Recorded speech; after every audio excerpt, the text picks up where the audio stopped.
No, never be the same. I'll never be the same again. I'll never ever be the same again. Lord, you're the author of change. Never going back. I'm never going back again. I'm never ever going back again. Lord, you're the author of change. What Jezebel mean? Most of the time when people use the word Jezebel, they think of somebody being flirtatious or being sexually promiscuous or sleeping around a lot, because that's the way the world portrays Jezebel. That's not how the Bible portrays Jezebel. You know, the Bible portrays Jezebel as being manipulating and controlling and not liking to be subject to authority. So Jezebel really is a self-will individual. I'm a personal believer that that's what a lot of the women's movement got birthed out of. You know, because in God, there's always got to be a balance between man and woman. And God has created and ordained the roles within relationship. You know, now I don't mean all women are subject to all men, because they're not. If you ain't married, the only one you're subject to is God. You should work with everybody else. But there's no man that's your head. Your shepherd may be, but in the natural, no man is your head but God if you're not married. But in marriage, the way God has designed things by his order is that the husband is supposed to be the head of the house. So you got to understand, there's a lot of ways Jezebel been to lift her head and to usurp authority. But once again, we're not talking about Jezebel, we're talking about Athaliah. Now, the difference between Jezebel and Athaliah is Jezebel attacks what you have now. The spirit of Jezebel, manipulating, controls, she tries to take your stuff.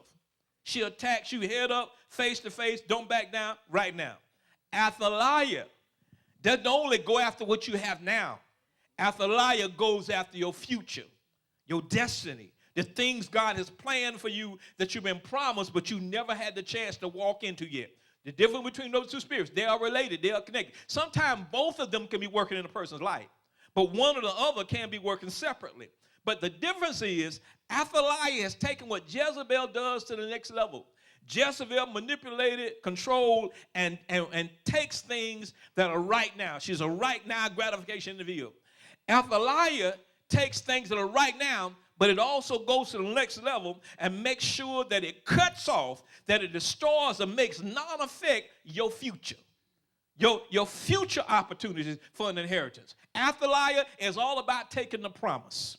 Taking what God has promised you, that he's told you you're going to get, that's coming your way. Things that he said eyes have not seen, ears have not heard, neither in the heart of man, the things that God has made, prepared, and keeps ready for those who love him. Athaliah said, well, he might made it, prepared, and keep ready, but I'm going to get it. You won't get it. That's the spirit of Athaliah. Tell your neighbor, Athaliah is a bad girl. Give God praise if you love him. We're in 2 Kings, as I said, 2 Kings, the 11th chapter. This is where we're going to start reading for that. After 2 Kings, the 11th chapter. And starting to read right around that first verse, just to set the stage of this story. 2 Kings, 11th chapter. Begin to read it, the first verse. And I'm going to read, ask Jess to begin to read. And she can read from the King James Version in this. Okay, and this is 2 Kings, 11th chapter, beginning with verse 1, King James. And when Athaliah, the mother of Ahaziah, saw that her son was dead, she arose and destroyed all the seed royal. Now, first stage of this is Athaliah wants to be not just the queen, but she wants to be the queen king, the king queen. See, in the Bible days, a woman could not be in absolute power and authority over the king. That was a man's an inherited right, and she knew that. She knew the law, but she found a way to get around the law. First of all, her husband was the king. So she had power and she had authority because she did the same thing her mama did. She went and married a weak man. Now, some men are weak. They cannot lead their family. They cannot stand in their family. I wouldn't say they cannot. They don't.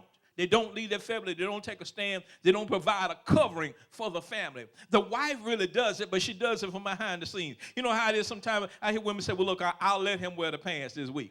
You know, I'll let him be in charge, you know. And you hear people making jokes about it. Your wife let you be in charge. Well, that's the way Athaliah was. She let her husband be in charge, but she manipulated and controlled him from behind the scenes. She followed the example of her mama, because that's the same thing Jezebel did when she married Ahab. She married a man she could control and manipulate. Athaliah did the same thing. Something else Athaliah did was what Jezebel did. They both brought their gods in from other countries. Now, I want you to understand, Jezebel and Ahab's marriage was a political marriage because there were two kingdoms warring against one another. The kingdom of Judah had an enemy, and the way they solidified a treaty between the two nations was to get the daughter of the opposing enemy and marry him to the king's son, which was Ahab. And so that alliance was a political thing. But when Jezebel came, she brought all her gods, her false gods, over into Judah.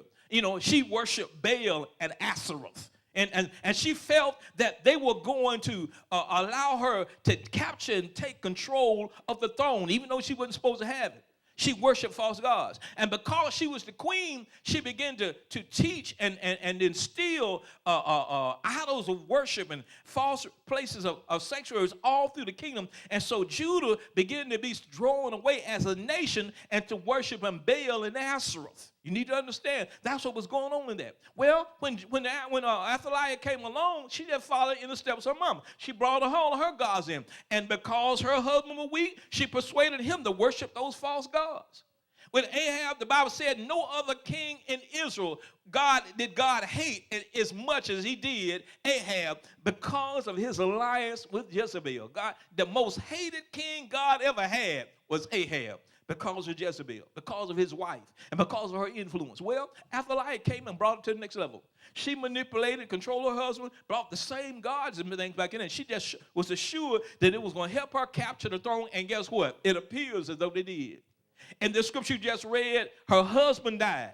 She felt that, well, you know, my husband died, but I can still manipulate and control my son. You have to read the rest of the story. But the thing about it was, son died. You know, I mean, husband died, son died. And so now she's left in a position, am I going to wait for my grandsons to grow up and trust that I can control and manipulate them, or what am I going to do? And she hatched a plan. She decided she was going to be the supreme leader among God's people in Judah. Now, she didn't call them God's people. She called them her people. She wasn't concerned about God, not our kind of God. And she hatched a plan. What she was going to do was kill all of her grandkids. Kill every male heir, anybody that had a possibility of having a right to the throne. She had them all killed. But the priests got together and said, well, look, we can't let this happen. We got to save at least one of them to carry on the will of God in life. Now, I shared with y'all this morning, the story is interesting, but the story is not as interesting as the significance of the story. What was going on is there was a demonic force in this evil queen trying to stop Jesus from ever making it to the earth. See, the story teaches you that she was a queen of Judah. Let's read on further in the story. We'll see what happens. Let's read on further. Then I'll tell you the rest of it. Tell you, but then we get the rest of the story. So if I tell you too quick, y'all be putting that finger up trying to come back and say, well, we heard it now, Pastor. So I better hold off on it. Come on. Verse 2.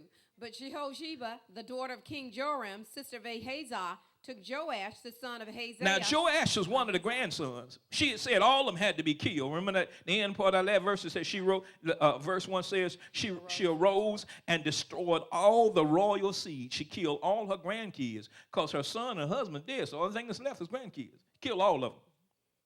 Come on. And took Joash, the son of Ahaziah, and stole him from among the king's but sons. But the priests hid, they said stole, which means they hid one of the children, that was supposed to be killed among the king's sons, and hid him.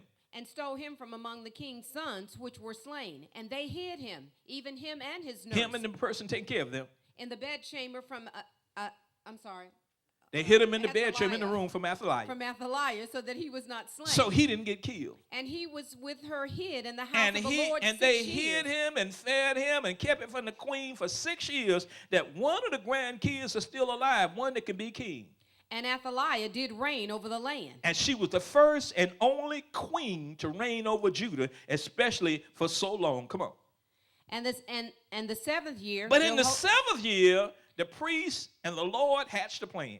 And the 7th year, Jehoiada sent and fetched the rulers over hundreds. They And the got captains and the all guard. of the leaders over that were real influential, got all the captains over the armies, And brought them to him into the house of the and Lord. brought them to the house of the Lord. And made a covenant with them. And they made them vow their covenant, renew their vow to God, And took an oath for them in the house and made of the them Lord. promise in the house of God. And showed them the king's son. And then they showed them, look, I know y'all think all of the king's line is dead, but this wicked woman didn't kill them all. There's one still alive. Tell your neighbor, God always saves himself. A remnant. He saves somebody that fulfill his will.